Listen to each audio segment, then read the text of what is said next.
So we're running a little bit behind now. We were going to have a Q&A start at 7 o'clock. I believe we're about 20 minutes behind, so I'm going to make this conclusion very brief. Before we move to questions, frankly, I want to thank everyone who's come from around the world to be here, along with the tech team, the speakers, everyone listening on the webcast, and everyone obviously generally who has the courage to go out and promote what are very difficult ideas on a certain level, not to mention the cultural strife that you get immediately from this sort of value system disorder that keeps persisting in the world. We've tried our best in this presentation to present a train of thought. This was the design of this particular program, and we hope that you walk out of this event with a decent arsenal of understanding of how this works, the components of it, and how to relay it to others as efficiently as you can. And of course, as Eva said, there's a lot of material that's being produced right now. A roughly 200-page guide text is being produced called The Zeitgeist Movement Defined, which should be out hopefully in a couple months, long overdue. That will be freely available, and it should serve as the Bible of sorts for what this movement's about.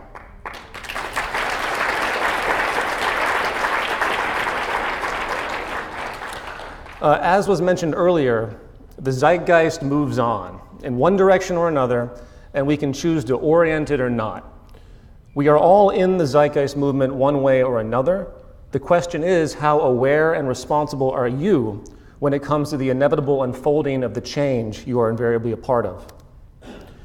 Now, it's usually at this point in a program of such, in the general kind of activism, sustainability movements, that someone comes out, puts up a screen, and tells you where to donate all your money. We don't work that way.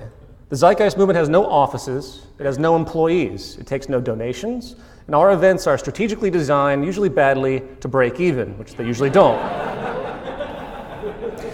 This movement is about personal effort. You don't give to the Zeitgeist Movement, you become a part of it by your actions. You learn, you communicate, you become part of the process of social transformation, and as tedious as it may seem, there is a tipping point that can occur.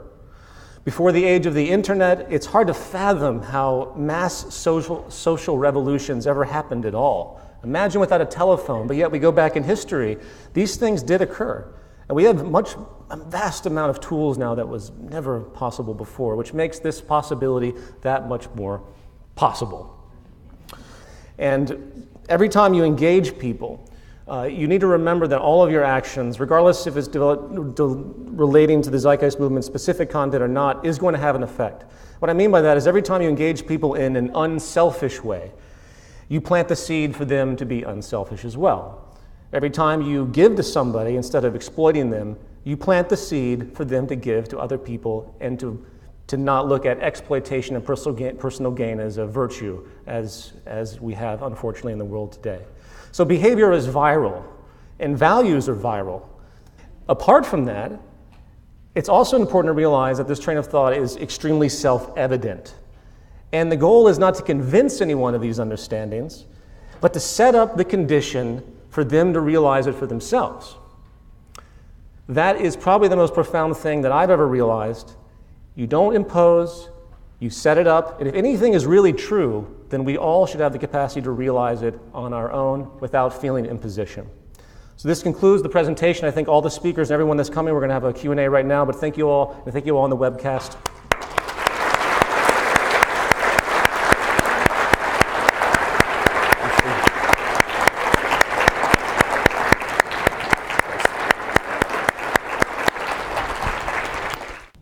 Can you hear me? Okay. First question. How long would you imagine to set up a resource-based economy?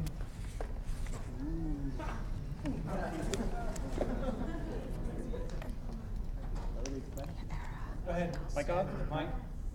Test. How long will it take to get the microphone to work? Hello. There we go. All right. Well, is that a loaded question? Of course, we're talking about changing the planet, so to throw a time scale on it is erroneous, I think, on its face. But I look at it this way. I don't expect to see this happen in my lifetime. And I'm doing that to myself on purpose, all right? Think about it. If you're doing this for the selfish reason of I want it for me, why are you doing it?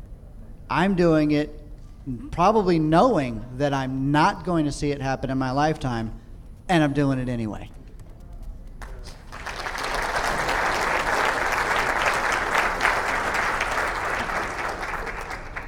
I would just add to that that there is a value shift that can happen in more of a step-by-step sense. Obviously, the definition of a resource-based economy, and as what Eva said earlier, that we're always in transition. So planting the seeds of these values, which we're seeing anyway, almost forced by the environment, such as this kind of greenwash thing we see in corporate America right now, at least it's a positive notion, even though they don't really understand what they're up against and the public doesn't understand that you really can't have a green corporation because it goes against the very fundamental laws of the market economy. So there is a step-by-step concept that people should keep in mind, and there really is no final end. We can achieve a certain percentage of this in a certain abstract sense. Global unity, obviously, in its final state of optimization, when the world is working together in a systems approach, would be the final definition of it, though. Yeah, I was only going to add one thing very quickly, which is that imagine you're in the 1980s. Well, briefly, it's awful.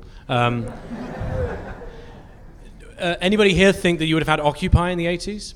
Or things like Kickstarter and all the rest of it in the 1980s, or all of the sort of tiny little, the eco-farming thing, the spread of new technologies, things like 3D printing. I spent a lot of time on airplanes, and Lufthansa's main article in their January issue was 2013, the year of the 3D printer. This is actually a night and day difference from prior ages. It doesn't feel that way because you got used to it really quickly.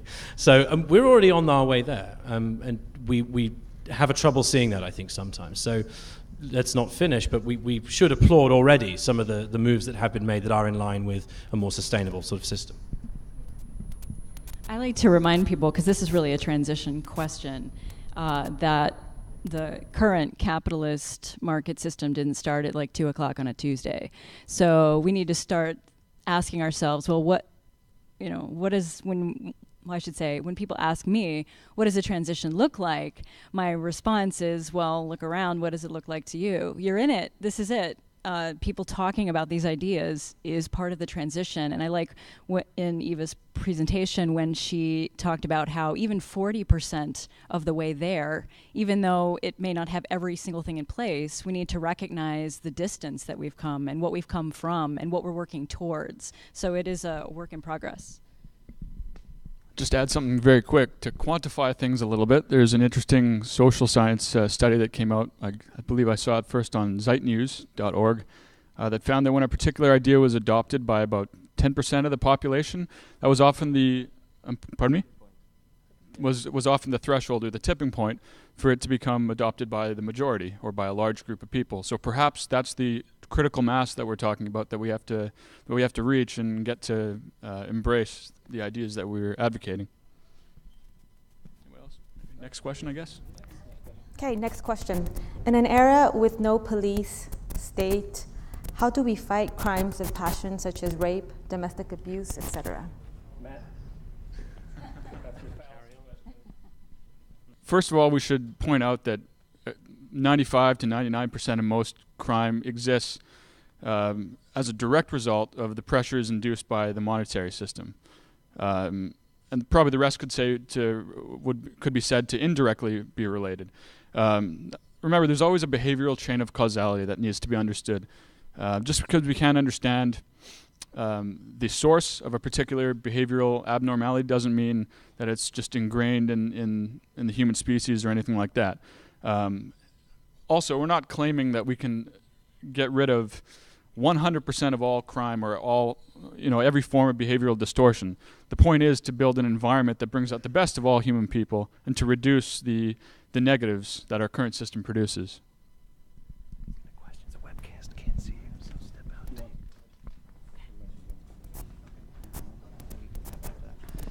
I would add to that in an environment that is as positive, at least intuitively positive, as what we're talking about, any aberrant behavior after that point, in almost every respect, would be a mental disorder, a medical issue. There is something going on up here, likely, that has triggered a misbehavior, and that's a medical thing that we can help people and learn from and try to figure out the human condition even better. I mean, we do a good job of sabotaging our own human condition as it is in this system. So, to get out of this system and then be able to look at bad behavior under a different set of circumstances will do nothing more than improve the awareness of ourselves. So for me, questions like that it's more of a medical thing. It would be helped. People would be psychologically and medically helped, but not like medically, here's this pill, but medically in a more scientific, traditional sense. Just to kind of shatter the simplicity and absolutism of the question, even though it's been stated in a poetic sense, in the future system, there's no necessity for prisons and police. There's something I've termed the humanity factor, and that's this causal element. There's a chaos to human development, and to say you can weed out, either biologically or culturally, every type of offensive behavior is very difficult. It doesn't mean you can't reduce it to a fraction of a percent based on where we are now. So in James Gilligan, who's a tremendous thinker in violence, he makes the statement very clear. It's a public health issue if you have somebody who's so aberrated to remove them from society. It doesn't mean you're going to abuse them and punish them like we do in the structure of this arcane prison system we have today, but to remove someone, so to have an official authority, a public health official, who, if needs to use restraint on somebody who's completely out of control with a mental disorder, harming people, you remove them and you take care of them and figure out what happened. That isn't the same as prisons and police, but there's a function there that, with like any immune system, things can go wrong. Our system isn't perfect, so your body can develop problems. The immune system comes in. That's why the joke, the Zeitgeist movement, is the social immune system of the world. It relates to a different level to say that we're actually trying to get rid of all these other aberrancies to reduce all these problems because of this cancerous system in general. So I hope that makes sense. It's an absolutism that's really a fallacy, as Matt pointed out in his lecture. And we shouldn't forget that some of these practices are already in place. If you go to Norway, you'll see that some prisons are actually rehabilitation centers where people work together, they kind of figure out what happened in their life, and they learn new skills and they get integrated in the community. So instead of, in most prisons, you get somebody who's virtually honest, or maybe they commit a very demeanor, like not much of a big deal, crime. Then he gets in and becomes a criminal, right? A real criminal, because he has to deal with that kind of pressure in the prison. In some countries more evolved, like Norway, this doesn't happen. So it's not like we're talking about something completely alien to what we're already experiencing. And also public officials should be proportional to the requirements for them. So the question, how would you deal with the rapist or in the future if you don't have a police? Well, you're going to have the proportional number of public officials to the crimes that you have. So you're never going to be out of public officials to take care of that situation, because it's an evolving process. Okay. Who and/or what is the greatest challenge to be overcome for this reality to be achieved? You just throw out some good ones, don't you? I think definitely the human factor. You want it, Jason? Sure.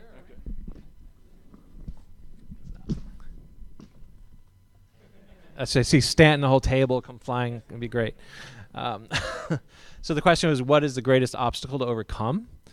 Well, to answer that on a social level would be the practices that are deteriorating our well-being. And that's a vague answer because it covers a lot of ground, from the environmental aspects to the social stressors, the biosocial stressors. You have the pollution inputs, the stress on your physiology. You also have the mental input, the stress on your mental states, say through debt, or from working in a structure where it's very basically like a private little dictatorship when you go to work and you punch in your time card. And so on a larger scale, overcoming those pressures, but that's only through identifying what the root cause is. If you think you're going to run out and fight every cause in the world, well, you'll never stop doing that while they all continue to be perpetuated.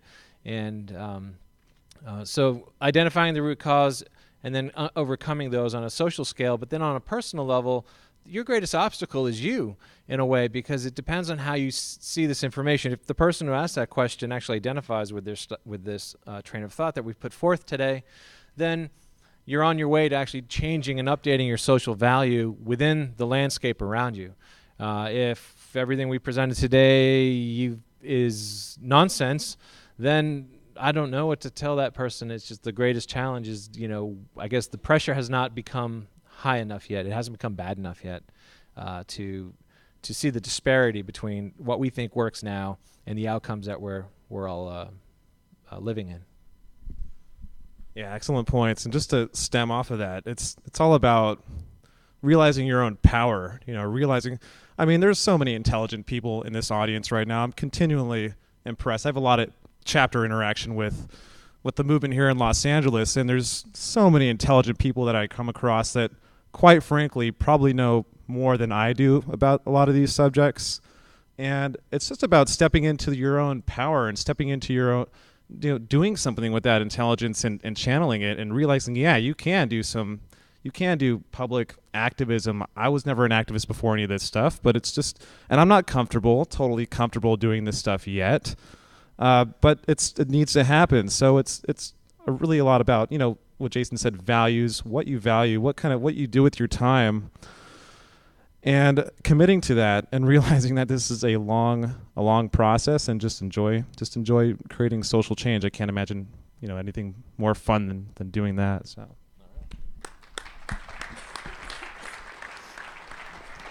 And I'll touch on what Jason said a bit. I think sometimes a lot of people, even who do empathize with this direction, get discouraged because they witness a lot of apathy from other people. So, some people get very offended and argumentative and things like that, but I almost feel like it's worse if you just get no reaction at all, like, oh, sounds cool, whatever. It's like, this is kind of a big deal. But a lot of times I feel like most of it comes from the fact that people don't know. A lot of people don't know there's a solution. A lot of people don't know even what the root causes of the problems are. So that's how you run into that kind of apathy, and what you see around you, people are more preoccupied doing other things. I'm probably one of them. Obviously, I wasn't doing this my whole life. It wasn't until I really knew that there was a direction to work towards. So that, it's kind of the same thing with that obstacle being just getting the information out there so that people who become aware that there's somewhere to go from here start to move in that direction. Is that it? Okay. How do we practically smart ourselves up after being so effectively dumbed down?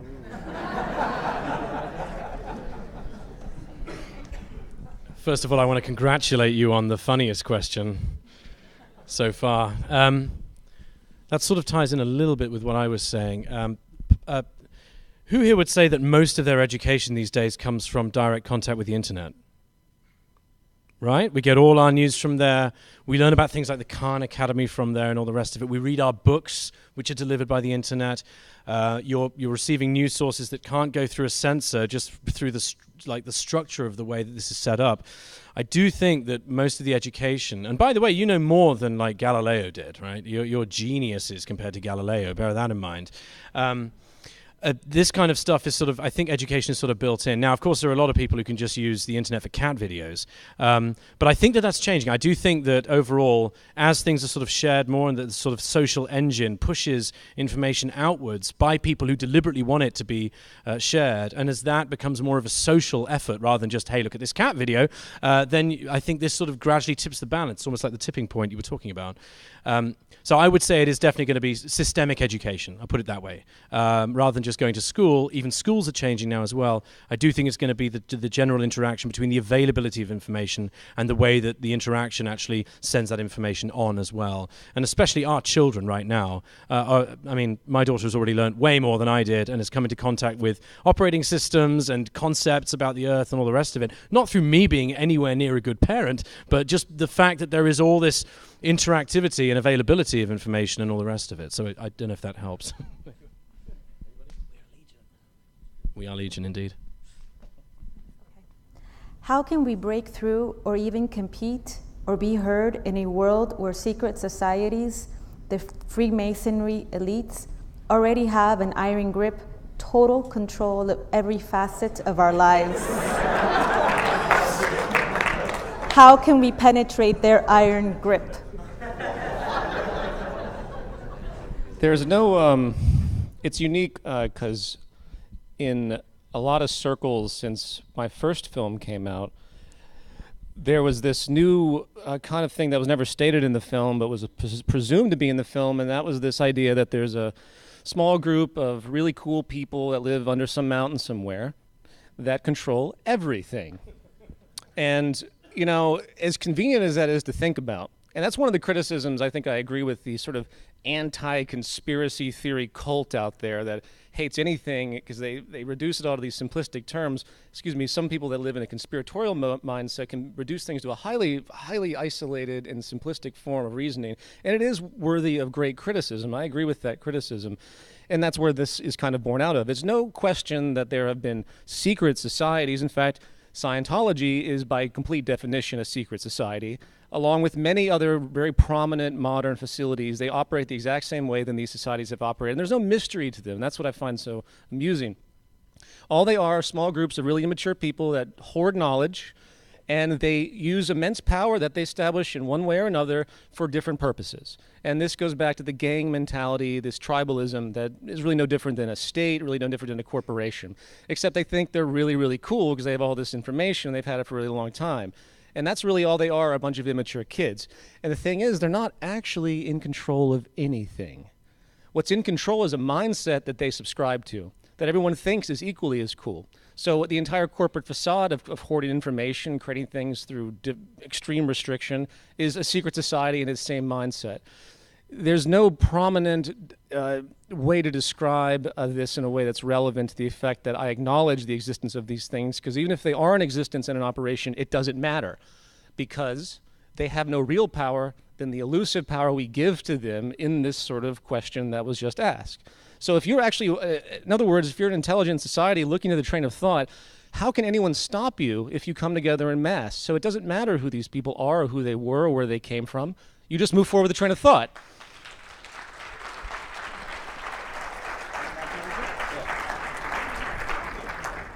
Okay.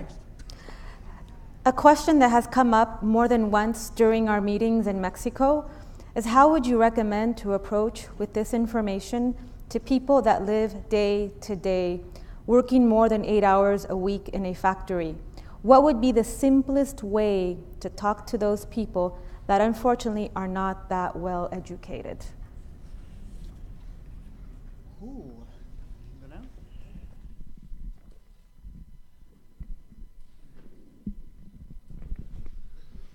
Well, you have to start small. You obviously don't start at, we want to evolve into a resource-based economy. You have to really start simple with people and acknowledge how much time they actually have and where they're coming from, of course, as far as what their problems are. And you know, we've got materials that pitch different angles to that. And as far as talking to people about that are day-to-day struggle, that's kind of the question, right? A day-to-day struggle. I mean, just speak to their values and just get them to realize that where the root causes are of a lot of their problems are, if they can even manage a few minutes to give you, to care about that stuff, because you're talking about people that are struggling and going through a lot of problems. So just get them to realize where their problems are actually coming from at the very most simple level. And I think that's a great place to start. And if they can manage to actually, you know, get more interested and have more interest and actually have time to contribute and do, you know, just at least support it is actually the most simple, greatest thing I can imagine. I mean, just support the direction, support a better world for all people, support getting to the root of the problems, support advocating solutions that can evolve society in general, and I think that's a great place to start. So. Also, I think it's important that with people that are struggling so hard on a daily basis that don't even have the time to give to research all of this, is to connect with them just on a real human level. And, you know,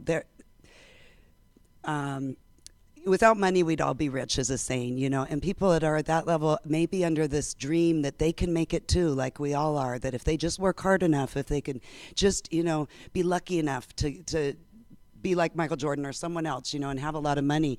But we know that not everyone can be like that. So I think the most important thing is to identify with them on a human level, as we're all struggling. None of us are wealthy, and to let them know they're not alone in that, and that at least something else exists. And in whatever language you can explain that there is another alternative. We're working towards it on their behalf. Whatever they end up doing or not, it doesn't matter, but just so that they know that. I think that's really important.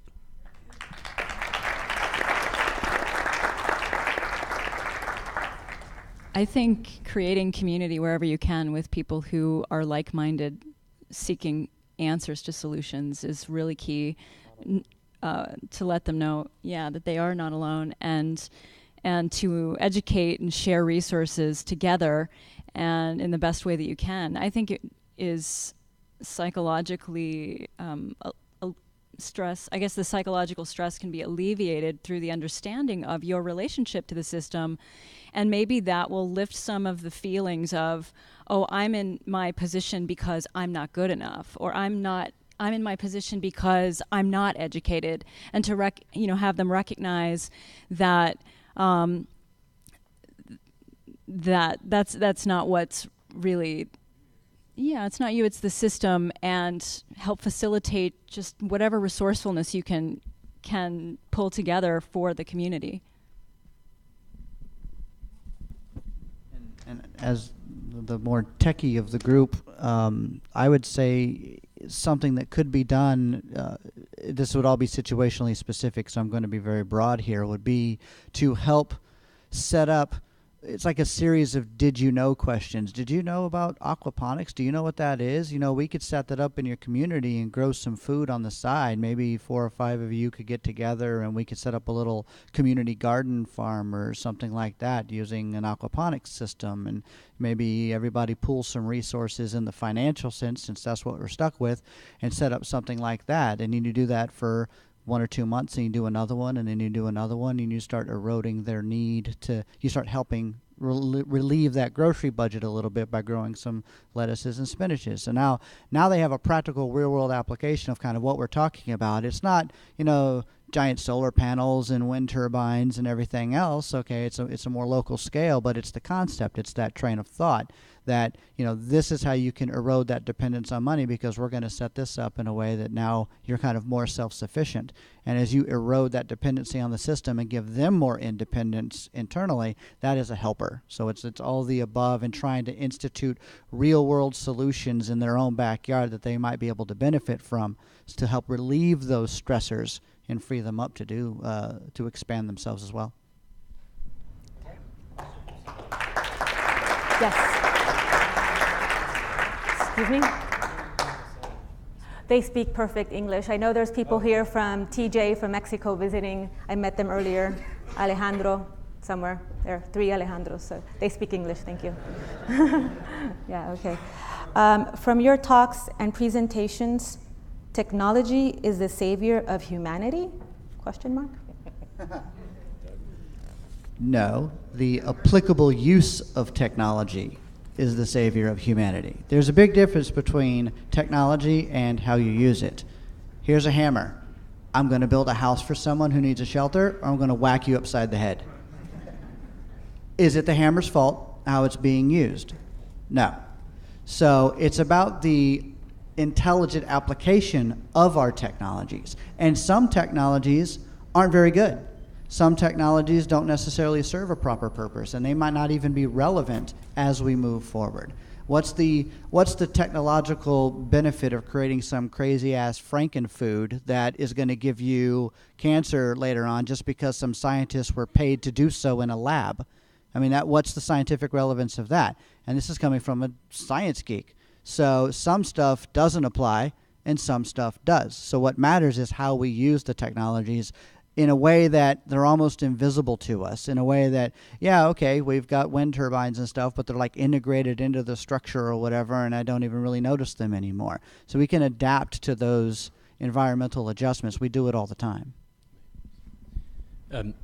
a tiny point to add to that is that whoever asked that question, you're already alive because of technology. So yes, actually, it is the savior of humanity in the sense that your life has already been prolonged, your teeth are not falling out and crumbling like they were after World War I and II, and even if you were to suffer some serious, used to be fatal disease or problem, a lot of that has already been fixed as well, and it's always been through the all of the kind of the preventive measures that even we now in this lo-fi system have managed to do, plus the transportation you used to get here, plus the lights that are making my forehead shine like the rear end of a lobster. So you owe a lot to technology. It's worth admitting to it, but yes, it's always going to be tied with the values too, like Douglas says. Get up.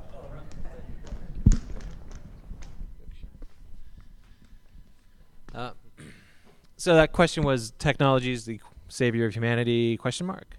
So the savior of humanity is living sustainably within the closed system that contains our life need.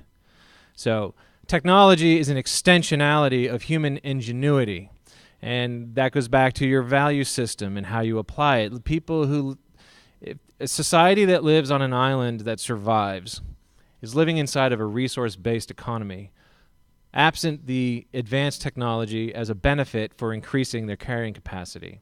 I hope that makes sense. I've been absorbing this material for a long time, so I speak in jargon.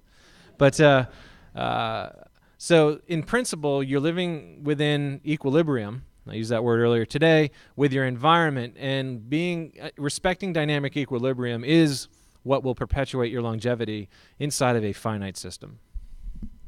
Yeah, and I just want to add that technology in today's cultures, I don't know, if you look at it, it can be very isolating. It's obviously destructive with war, and it gets people moving in kind of an opposite direction where people want to return back to nature. I love going, on nature walks and things like that, but people really want to, they propose this as like a future direction. But I'll point out that technology, it's not the savior of humanity. Of course it's not. There's this social, it's all us. We're the ones who apply all this stuff. There's no one here on this earth but really us. Obviously there's animals and plant life, but I think you guys know what I mean. As far as technology, everything is technical. We've pointed that out many times in our content.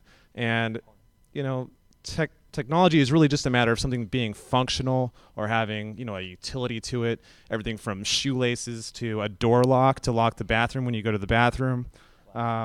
Anything, in the human body is functional.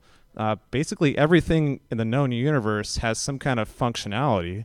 So in that sense, it's kind of abstract, but everything kind of has a technical function to it. Mathematics is a completely technical tool, even though we don't think of it as such. Any process of thought is technical. Next question. Yeah, next question. How do we convince the upper class to agree to such a change, as most of them like the fact and attention from owning things that most of the other people in the world cannot? Education, you say, is the key. But if that doesn't reach out to them, what's the alternative? Okay, I'll take this one, because I used to be on this side, and then, I was introduced to an environment where I actually met billionaires, not millionaires. And I spoke to them, and I had, lunch with them, and I went to their houses and look at their family and have a conversation, right? And these guys, they're just like us, okay? They are products of a system where they play their cards really well, and it's not like they actively wanted to create suffering or misery. Most of them actually created a lot of wealth for a lot of people. Now, the thing is, even the most powerful person on the planet cannot change the whole fucking system, okay? That's a truth. That's a reality, okay? Now, I'm a very fierceful proponent of open source, so Bill Gates is not exactly my role model. However, this guy pledged 99% of his wealth to socially responsible causes. Then you might say he's not spending it in the best way and, whatever. Point is, he is single-handedly responsible for ending polio in India, 1.2 billion people. Okay? He spent $7 billion just donating in vaccines to end polio, and 800,000 people were saved. Now, I'm not saying he's a hero. I'm saying there is no such distinction as us and them. So it's not convincing them. It's finding ways of better communicating among each other to understand each other better so that we can come to common ground and common solutions, because we're all on the same side, really, because I know these guys, and most of them are on everybody's side. They're not on their side. So I can speak for experience. And I'm sure there's going to be the asshole who, who just wants to hoard everything. You can point them out and say, those are the assholes. But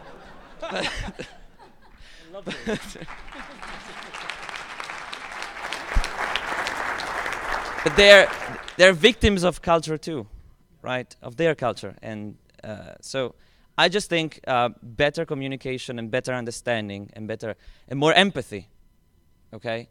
And stop with this mentality of us and them and let's have a war, and that's not gonna work.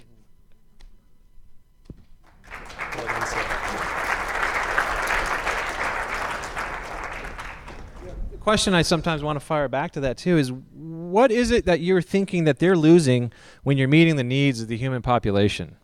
What is it that you think that the wealthy are going to lose when people's time with their families increase, or when that they don't have to work as many hours per week, or when the stress level goes down? It's like, where is the loss for people that can afford to purchase? Their purchasing power is greater. It's really what the difference is. Do you have a difference in purchasing power? There's no loss, from what I see, for anyone that is wealthy. Wealthy, you got me going on that today.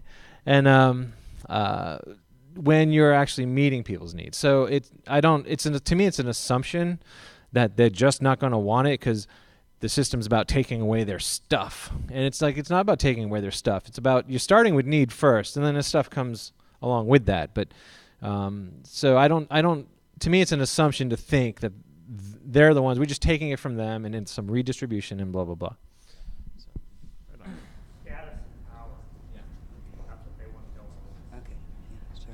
I just wanted to say that we push in our society extrinsic values of money, fame, and status. And studies have shown that people that are focused on extrinsic values are less happy than those that are focused on intrinsic values of community service, close relationships, and the third one was personal growth. Those three were the ones that made you feel better about yourself and happy. People say, well, how can you measure happiness? But for years we've been measuring depression and prescribing for it. There's a great documentary I watched called Happy, and I highly recommend it. And it goes through the world and shows even countries that are happy and not.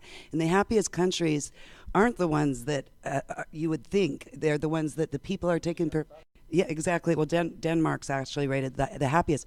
Interestingly enough, Japan is rated the least happy because after World War II, when they were decimated and they rebuilt, rebuilt on the principles of just economic growth and GDP. And so now they have a disease there called Kyoshi, where young men are working themselves to death. That's how bad it is. So there is a connection between, like Jen brought up, with the people that are really wealthy and feeling disconnected. They don't know if people like them for the right reasons. So we're not demonizing that money or anything, but there is a psychology that comes with it. One last term I learned recently that I love is called hedonic treadmill. And that means that the more material wealth and goods you have, the more you want. So you're never satisfied. It just keeps increasing. So a lot of times people, when you don't have money in our society, your motivation is, well, if I can just make the money, I'll keep going. But once you finally make it, and then you don't feel all that happiness, then what's next? So there is a connection between happiness and community. And sometimes I think those that are just focused on wealth don't have that. And joy is connection. So anyway.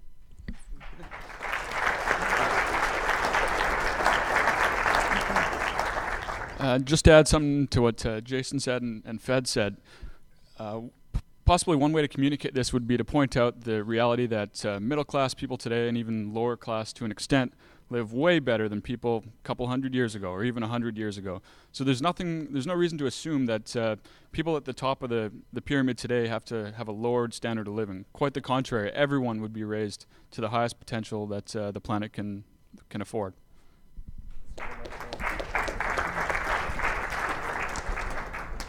The whole phenomenon is a social phenomenon. So if people stop respecting those that have extreme high levels of wealth and their status, and hence the enabling of their control, then they will lose the support for feeling as validated as they do. So it's a cultural phenomenon, and it's invariably social and empathic, one direction or the other. So the wealthy, I think, actually feel very alienated. There's another documentary called The 1%, which expresses how alienated these people feel. And Jen talked about this. It's how would you feel if you had $100 billion and were so detached from the rest of the world, where you had to game plan everyone you interacted with, because you know the vast majority are trying to get at you one way or another to get money from you or to have a relationship with you. So it's social. So you shift the social value system, stop praising the wealth and those that have it, and they'll come around, I think, very quickly.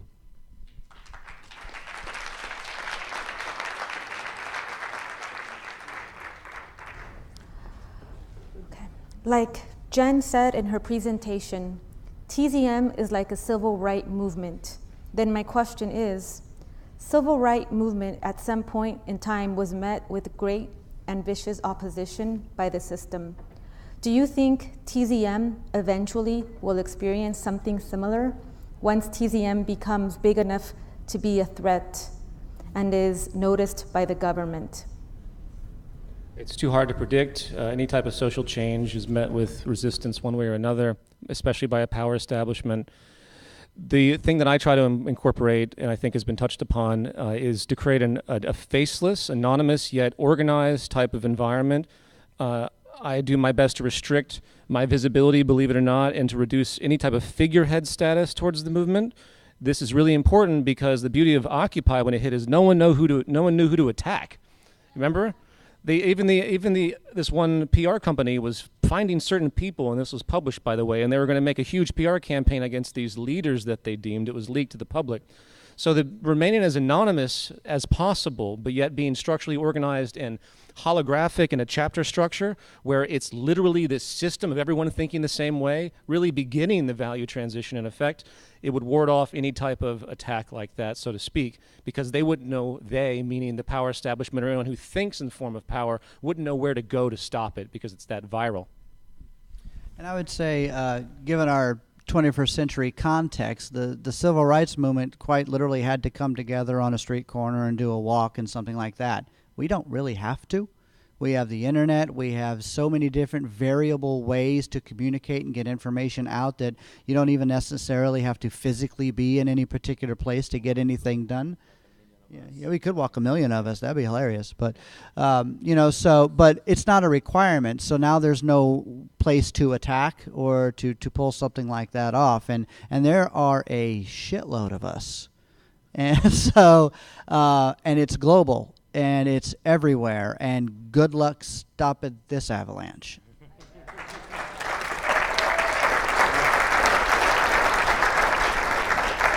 Yeah, I was just going to add, you can't kill an idea, so the idea is gonna go on. I mean, we've unleashed it, and we're already too big that you couldn't get all of us right now. So, I'm not saying there wouldn't be minor instances of, as change, as we start to affect change in a way that is just so socially evident, it can't be ignored, that there wouldn't be some people upset about that and reactive.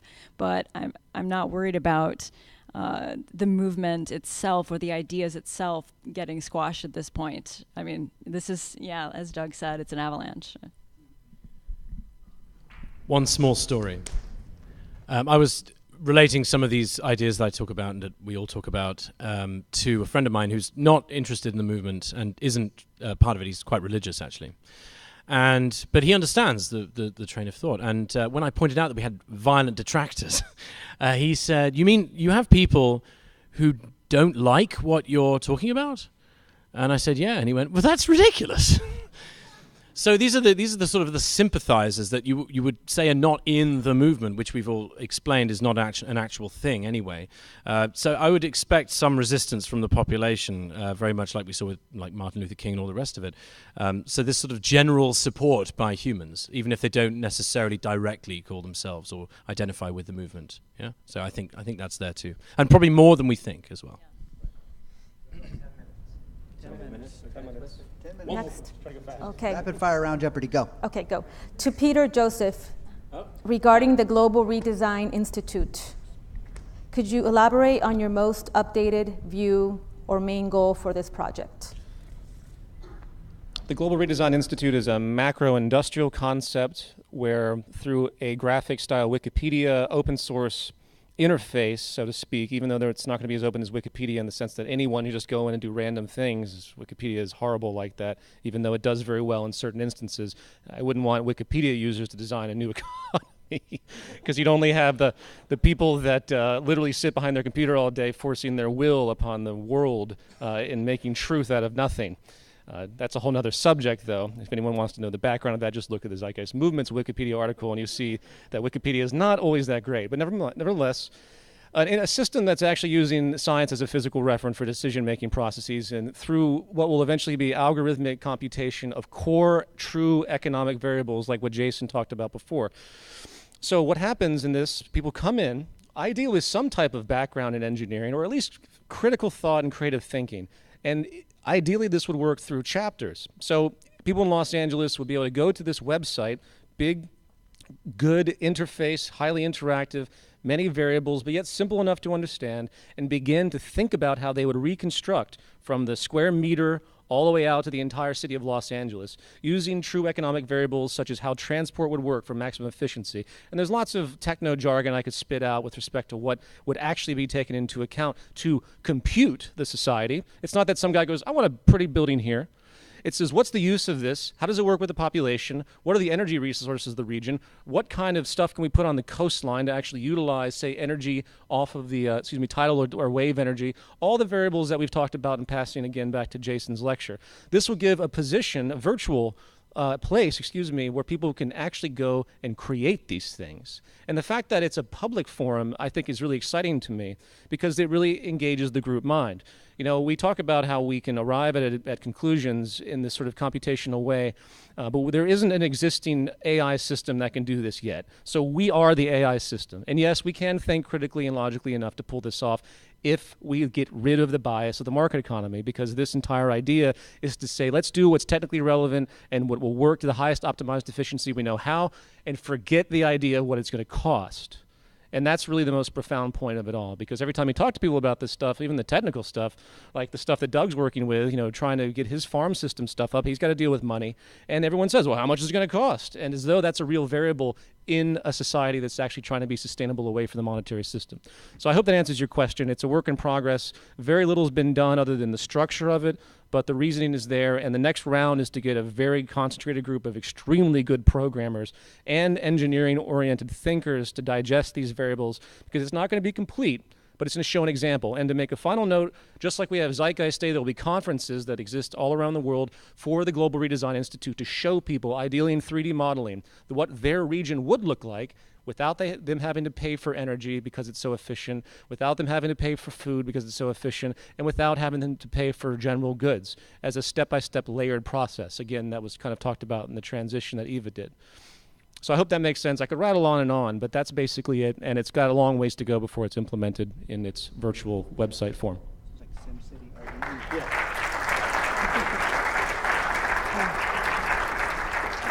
For Peter or Federico, how do you see the coming singularity, as Ray Kurzweil would say, affecting the current social, economic, and political climate as we move closer towards it?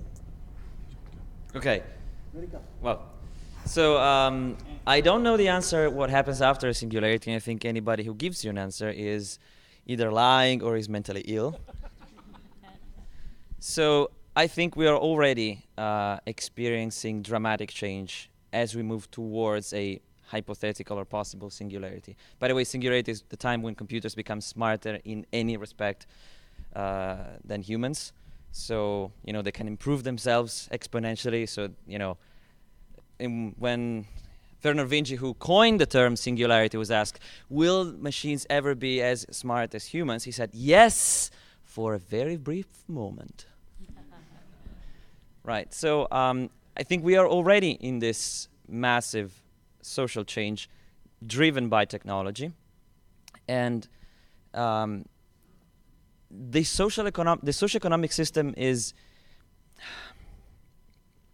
is a chaotic system. It's unpredictable, and nobody really knows where it's going. What we do know is that we see a trend towards openness, towards sharing, towards collaboration. Because I think it's inevitable. It started with the Enlightenment. Way before that, thousands of years ago, somebody was talking about the same things. And now technology is enabling this will to kindle, to actually have this spark to become something bigger and to engulf the whole planet. And this is because of instantaneous communication and the power of ideas, and cultural memes becoming the replacement of genes in our culture. So we are in the middle of it, and we should be supporting these open source projects. We should be fighting legislation that promotes meaningless and useless and unproductive and very harmful patent laws and copyright laws and Disney and all that bullshit. We should fight it with all of our strength and support the Electronic Frontier Foundation. Okay? These guys, they do some amazing work, and they protect our rights online, and they don't get any money. Okay? All of these guys, they work pro bono. They are some of the smartest technicians, computer programmers, and lawyers on the planet working pro bono to fight for our rights online. And all the money they get, they just use it because of the expenses, the huge expenses that some of the we could be we could be getting a lawsuit from somebody tomorrow, and we don't have the means. So the only way we could fight it would be to ask the Electronic Frontier Foundation, can you help us? Right? And people like those.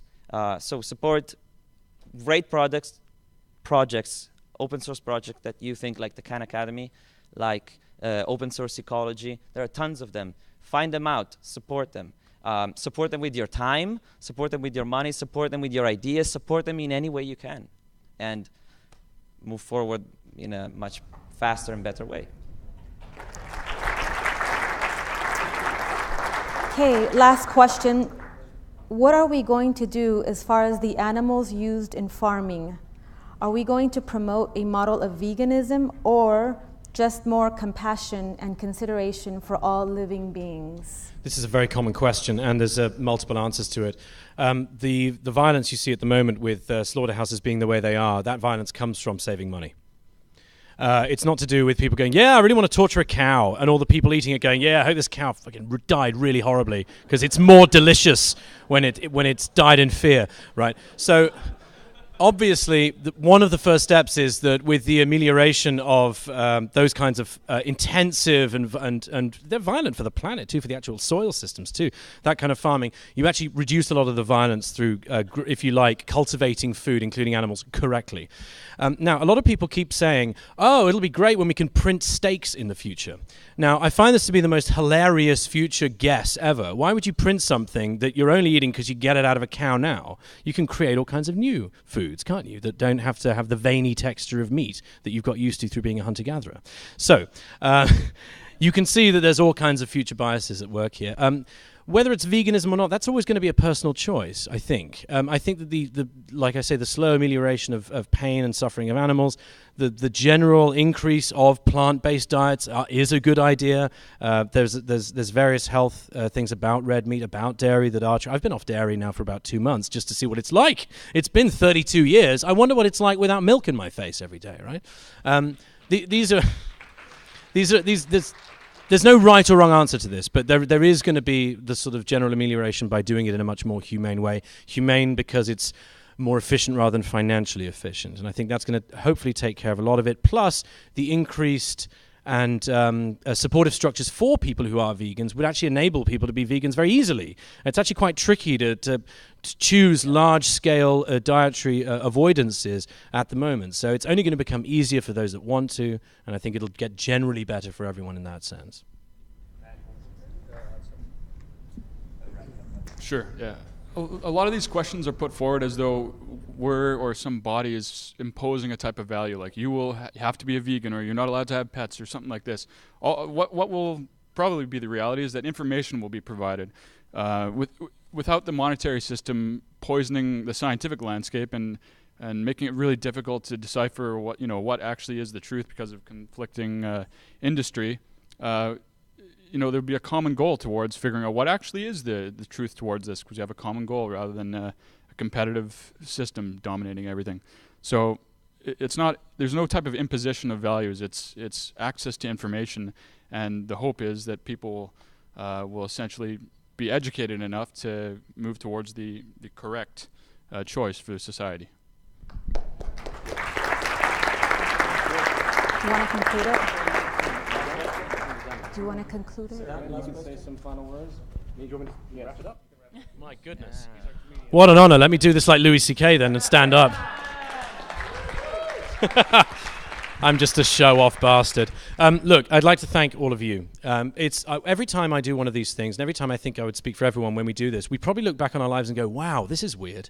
I would have never thought I'd have done anything like this in my life. And it's always wonderful to be supported and to see new speakers come out, to see new information done, new projects created. It is worthwhile. I think watching Federico's video especially, at the end of that I was like, it's kind of awesome to be human. That's kind of great.